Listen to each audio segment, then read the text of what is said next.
Hi, I'm Jaqueline P'ng and this is the Evening Highlights.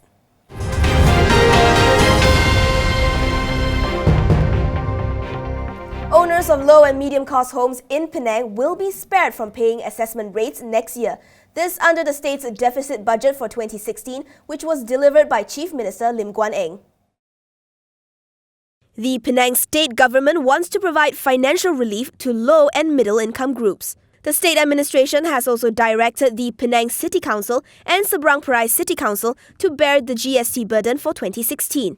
Homes on the island state are among the priciest in the country, and the two income segments have been struggling with the rising cost of living after the rollout of the consumption tax in April.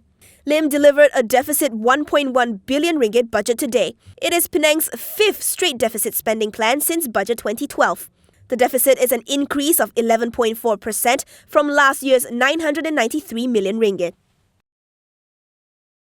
The Malaysian economy has been stung by a collapse of commodity prices and domestic political turmoil. But there is a silver lining, for exports at least, in the form of a weak ringgit. Official data shows that exports expanded 8.8% year-on-year to 64.5 billion ringgit in September. That's the fourth straight increase and the strongest gain since May 2014, thanks to higher shipments of electrical and electronics products.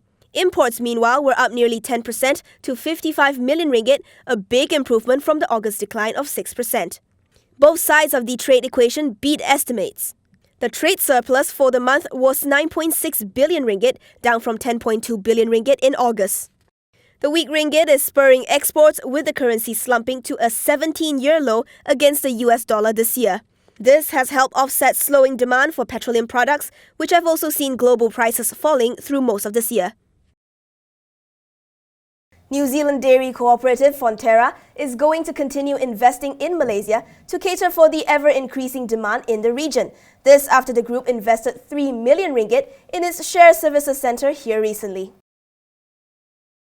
Just this month we made a new investment that is creating 120 jobs in Malaysia, and it's the first for Fonterra. So Fonterra has always had its shared services back in New Zealand, and when we identified that our growth in the region is going quite well, we would like to bring some of those shared services back into the region.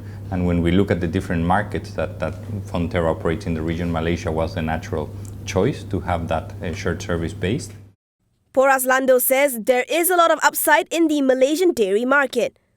And when we look at Malaysia specifically, last year we reached a record in terms of consumption of dairy here in Malaysia.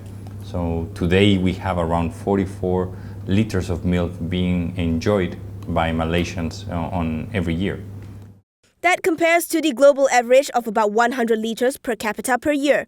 In Singapore, the figure is lower at over 60 litres. Syarikat Takaful Malaysia reported a flat net profit of 34.4 million ringgit for its third quarter. That's a marginal 3.5% increase from a year earlier. In the third quarter of FY14, Takaful recorded some 33 million ringgit in net profit. Group revenue shrank just 1.3% to nearly 390 million ringgit from the previous corresponding period. This is due to lower sales of its family Takaful business. For the 9 months of FY15, Takaful fared better. Net profit rose 8% to 120 million ringgit, while revenue increased 11%. At the close, Takaful shares were down 0.26%.